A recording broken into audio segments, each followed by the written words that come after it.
Ketchmark and the other lead plaintiffs' attorneys have filed an application to get paid $69 million.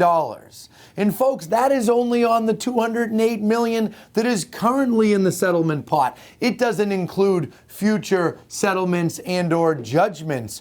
That's awful interesting, isn't it? I'm going to break that down. I'm also going to talk about how NAR's membership went below 1.5 million for the first time in 3 years. And we're going to talk about the significance of March 28th. That's a date that's actually going to matter to a lot of these cases, and I'm going to break that down as well as some other things here along the way. Folks, when I debated Michael Ketchmark on Housing Wire, I tore into the fees. I talked about what he would make in a hypothetical situation of getting paid 1/3. I talked about how if he was getting paid hourly, it would be substantially less. But because of the rigged, stealing a line from them about our industry, because they claim our industry is rigged and it's not even close, but theirs sure is. Because of their rigged system, he's getting paid substantially more. Actually, $1,400 an hour. Okay, $9 million is being justified just for Michael Ketchmark. His partner, Scott McCrite, $8 million. Okay, adding up to a substantial amount of money, substantial amount of hours, all broken down right here. And what does this tell me? It tells me that what I pointed out in the debate was accurate. I think this case is a complete money grab. No one in it's going to make more money than Michael Ketchmark and the other two plaintiffs' attorneys. He talks about us making too much and all these other things, and that isn't fair. It isn't right. And why? Because the lawyers, these trial lawyers, are operating on a rigged system. If Michael was to charge per hour on this case, he told me on the phone he worked on this for 4 years. Okay, so let's do some math. 4 years. 2,000 work hours in a year, even if you charge $1,500 an hour. Our industry is being ripped off, okay? They are taking money, coming into our industry and picking the pocket of our industry. Another line I stole from Ketchmark, because he says that realtors pick the pockets of home sellers. In fact, I'm going to read you some of his comments in Inman, and I find the comments awfully preemptively defensive. And I'm sure that's because he knew that I would come out and talk about this. And of course I will, because folks, I speak facts about these cases. I'm the only person that I've seen that's willing to go on camera and attack the other side and point out flaws that I see in their case and point out the incredible hypocrisy that exists on what they are doing to our industry. So first, let me read you some comments from Inman. Then I'm going to take you here and I'm going to show you what the average lawyer charges in Missouri. I'm going to show you the filing, the application they put in. Let me read some of this. According to Ketchmark, he commented this to Inman. The attorney's motion pertains solely to the amounts law firms are asking for in regard to the 3 proposed settlements, not in regard to the cases overall. I already mentioned that. Michael said if there's additional money that's collected by way of judgment or additional settlement, the law allows us to make additional fee applications. Well, of course, that's his comment. I agree. Then he goes on to talk about how this is great. This one is gold. According to the motion, an award of attorney's fees representing 1/3 of the settlement fund and their case expenses as well has a well-established precedent and is considered customary. Folks, is this real life? They say that our industry is doing that, and they're not only doing it, they're saying it in public statements, and they seem to get away with it. And a percentage-based recovery allows individuals without the means to pay for counsel by the hour to nonetheless assert their claims. Without the means to pay counsel by the hour. Yeah, that's awful interesting that the hourly rate would be substantially lower if these attorneys were being paid that. But as I mentioned in the debate, they're getting around that because they're using this rigged system. A percentage-based recovery also aligns class actions interests with their clients. Blah, blah, blah. Hang on. This is beautiful right here. I'm actually very proud of this. Some in the real estate industry have objected to the law firms asking for a customary fee when they are suing NAR and franchises for allegedly stabilizing commissions at between 2.5 and 3%. But there's zero comparison between the two, according to Ketchmark. Holy smokes, folks. He actually says it. People say I'm bold and I say things. This guy's right up there with me.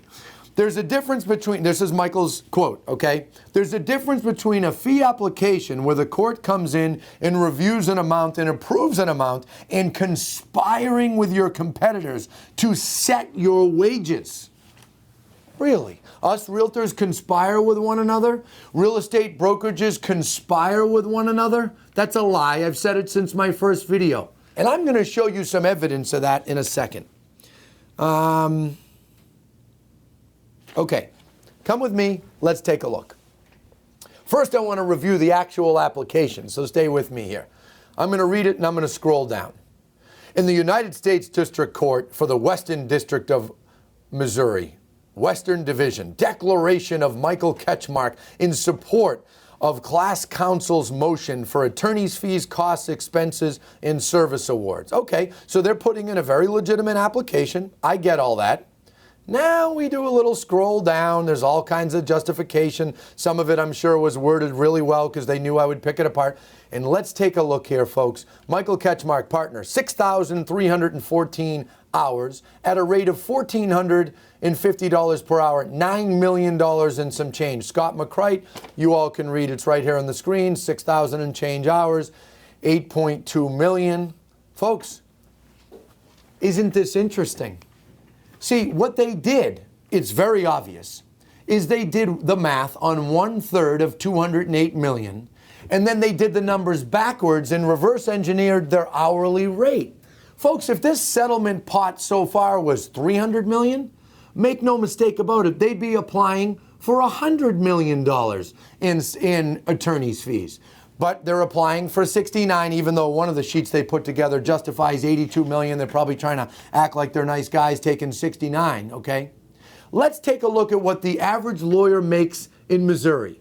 To look that up, we found this website, Clio. Apparently they do billing on behalf of attorneys, okay? How much should I charge as a lawyer in Missouri? Scroll down. Administrative lawyers, appellate court at $339, bankruptcy $350 an hour, collections $319 an hour. Folks, so let's just say Ketchmark himself was going to charge $400 an hour.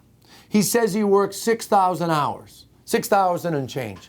At $400 an hour, that'd be $2.5 million. But instead, he's justifying $9 million for himself. How is he able to do that? He's able to do that because the legal system is rigged. I never knew this till I got involved and started looking at this, and I'm the only person willing to come on a camera and say it, okay? Not only they clearly conspire amongst one another, but what do? They even have it on the American Bar Association website. Let me grab this from my other monitor here, and I'm going to scroll down and I'm going to show you. Fees and expenses. I mentioned this in the debate as well.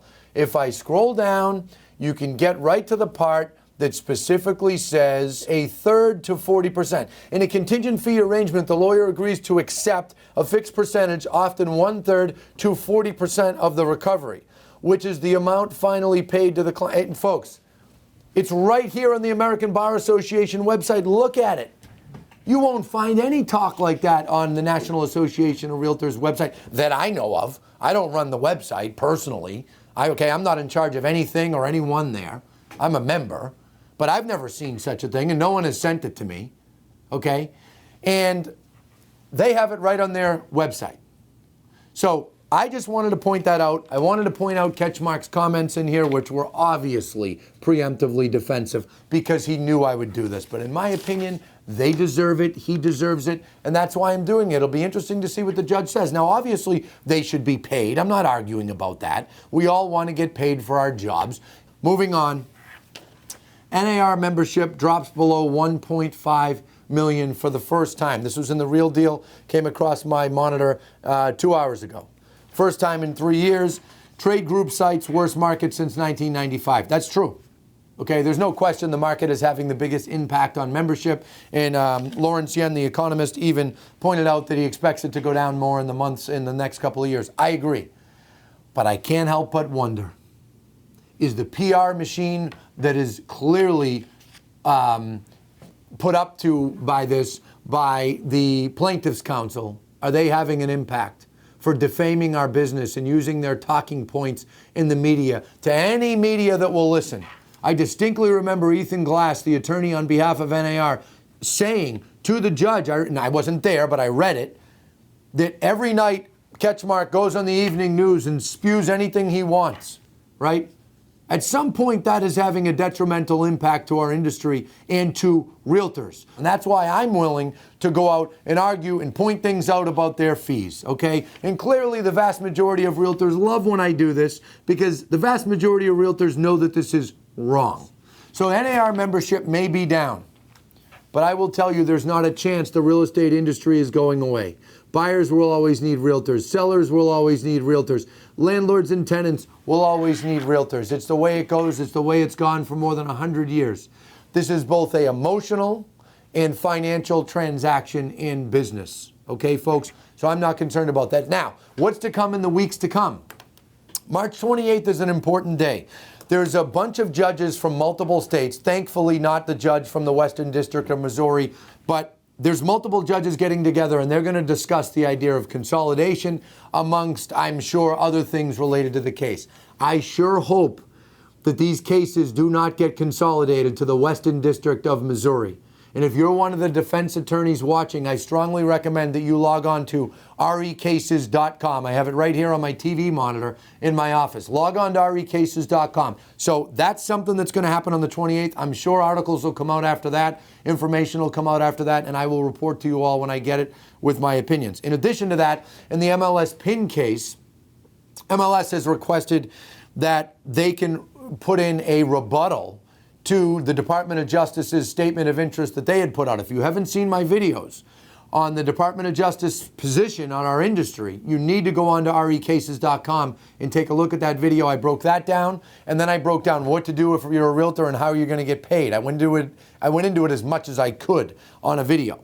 So those arguments, which, by the way, it's an odd situation. The DOJ comes in like Darth Vader from the side, okay, and puts their opinions. A couple things they said, I said, hey, they've got a point. They pointed out how much the attorneys were making, how the class members were only going to get $5.87, which is ridiculous.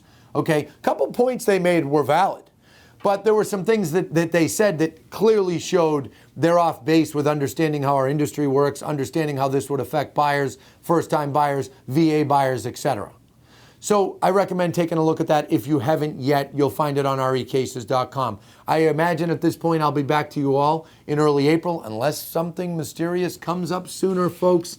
That's all. Good luck. Realtor friends, keep doing what you do best, assisting buyers, sellers, tenants, landlords, and ignore the noise in the media that the other side is pointing out. But stay tuned in here. If you haven't subscribed already to our Crush It YouTube channel, subscribe so you'll get an alert when these videos come out. That's all, folks. Also, follow me on Instagram for mini updates in between. Thank you.